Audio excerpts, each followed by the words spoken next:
Oke, assalamualaikum warahmatullahi wabarakatuh. Perkenalkan, nama saya Afir Warbanto Manggara. Pada video kali ini saya akan menjawab tugas UTS dari Ibu Kunti Elian sebagai pengampu dosen mata kuliah Digital Entrepreneurship. Nah, itu ada beberapa yang beliau pertanyakan, itu ada tiga pertanyaan. Yang pertama tentang tantangan terbesar dalam dunia internet marketing. Yang kedua, strategi produk yang sudah pasaran. Nah, itu yang ketiga, mengatasi produk yang tidak laku. Nah, saya akan menjawab yang pertama. Yang pertama adalah menurut pengalaman saya itu ada 7 yang sudah saya cakup. Nah, nomor satunya adalah bagaimana kita membuat nama brand.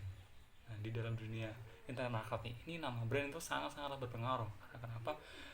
Terkadang nama brand ini tidak cocok ketika brand itu di dunia aslinya dan kita masukkan ke dunia internet marketing itu, karena itu pun bisa tidak cocok. Itu pemilihannya sangatlah penting sekali. Yang kedua adalah pemilihan teknologi atau media.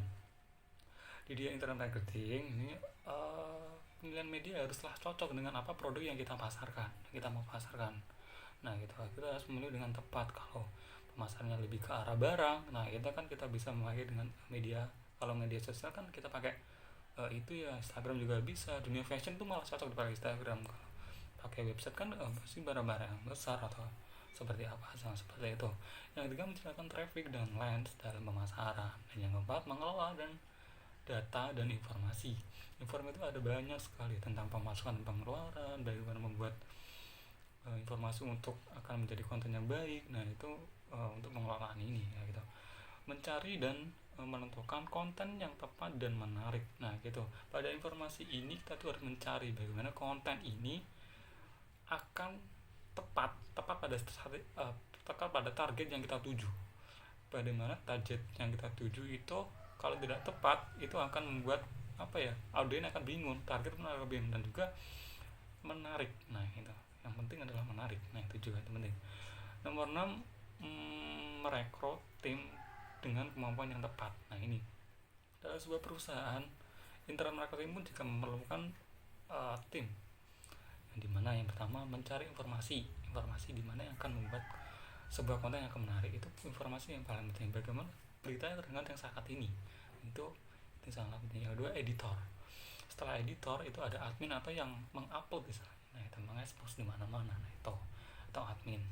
Dari intinya yang terakhir itu adalah tantangan terbesar adalah pergeseran ke perangkat mobile, ke perangkat yang tidak pernah kita jajahi. Nah, itu adalah tantangan yang intinya itu kalau buat saya. Nah, itu bagaimana pergeseran yang kita nggak tahu menahu tentang mobile, internet marketing, itu kita belajar di membuat pemasaran melalui internet. Nah, itu yang paling sulit. Yang pertanyaan kedua dari ibu adalah strategi produk sudah pasaran, dimana kita punya produk dan produk itu sangat pasaran sekali. Dan strategi apa yang kita tentukan atau yang kita pakai? Yang pertama, saya ada 6, yaitu yang pertama tempat dulu strategis dan mudah dikunjungi. Kadang tempat itu akan menentukan sekali bagaimana pengunjung itu akan lebih nyaman atau kesini aja nih. Nah, itu kalau tempatnya strategis dan mudah ditemui, itu akan membuat pengunjung lebih menarik. Nah, gitu. Yang kedua, tempat instagramable. Nah, ini tempat-tempatnya inilah kalau kita produk seperti warung kopi itu ada banyak, misalnya ratusan di daerah Kediri ya kan. Nah, itu kalau tempatnya itu lebih instagramable atau nyaman kita foto-foto kalau kekinian ya. Nah, itu akan membuat produknya meski pasaran ya kan. Kalau produk kopi kan ratusan di Kediri, itu akan membuat lebih menarik tuh. Di kita itu ternyata tempatnya lebih nyaman dan juga lebih asik gitu. Nah, itu. Yang ketiga, tentang produk. Nah, produk yang banyak varian. Nah, itu banyak varian akan membuat rasa penasaran oleh pengunjung. Nah, itu strateginya. Yang keempat, free trial, gratis. Oke, dalam waktu tertentu. Free trial ini adalah gratis dalam waktu yang tertentu. Jadi kadang pembukaan pertama atau launching produk itu akan strateginya itu kita awal itu jual mungkin dalam waktu seminggu, kita perharinya kita gratisin 50 porsi, 100 porsi atau seperti itu. Dan untuk produknya lagi, yang ketiga adalah G1 free one, yaitu ada diskon atau promo. Nah, ini adalah strategi yang sangat-sangat sangat menarik buat zaman sekarang. Nah, gitu. Ada strategi yang kelima, yaitu memanfaatkan media sosial. Itu ada banyak sekali media sosial itu kita akan lebih manfaatkan, dan itu tadi di tempat Instagram label, kalau kita memanfaatkan media sosial ini akan menjadi yang ketertarikan lebih tinggi di media sosial. Buatlah konten yang menarik, yang menarik, konten dengan konten yang menarik dan desain yang menarik dan juga lengkap. Itu tadi ada konten, desain dan juga lengkap, itu yang perlu diperhatikan dalam membuat di media sosial apapun itu media sosialnya gitu. Terus yang terakhir adalah memberikan kesempatan konsumen untuk memberi ulasan. Nah, untuk memberikan ulasan atau apa ya istilahnya, ulasan itu ada banyak, kritikan, bisa saran, atau bisa saja mencicipi. Kadang itu ada yang gratis. Coba aja di bagian ini ada produk baru, kita punya produk baru, produk dalam varian yang rasa baru ya gitu. Yang pertama kita beri usahakan bagaimana sih tentang produk ini, jika beli menu yang lama bisa gratis menu yang baru. Nah, itu akan menjadi sesuatu yang menarik. Nah, gitu. Strateginya akan lebih dari memang sudah pasaran produknya, tapi kan lebih strategi yang lebih menarik daripada yang lain. Nah, gitu. Yang terakhir adalah mengatasi produk yang tidak laku dalam sebuah perusahaan. Nah, gitu. Kalau buat saya, dari yang saya searching atau yang saya referensi saya dan juga pengalaman saya, itu ada 5. Yang pertama yaitu jika produknya itu adalah barang, kita bisa mendaur ulang dan membuat produk itu lebih bagus atau dipercantik, lebih menarik. Nah, itu jika produknya barang ya. Dan setelah itu bisa kita kasih potongan. Kadang kan barangnya sudah lama, kita poles bagus dan juga kasih potongan, itu akan lebih efisien di produk yang tidak laku atau tidak laku ini.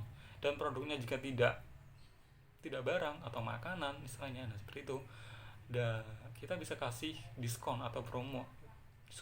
Diskonnya itu bisa beli 2 gratis 1. Nah, itu akan lebih menarik pelanggan. Ketika produk ini kita lebih ada banyak nih, waktu sekian sudah habis waktunya untuk masa aktif dari makanan ini. Nah, dalam waktu yang dekat atau seminggu 2 minggu mungkin kita bisa kasih ini ada cocok strateginya untuk mengatasi produk yang tidak laku. Nah, gitu.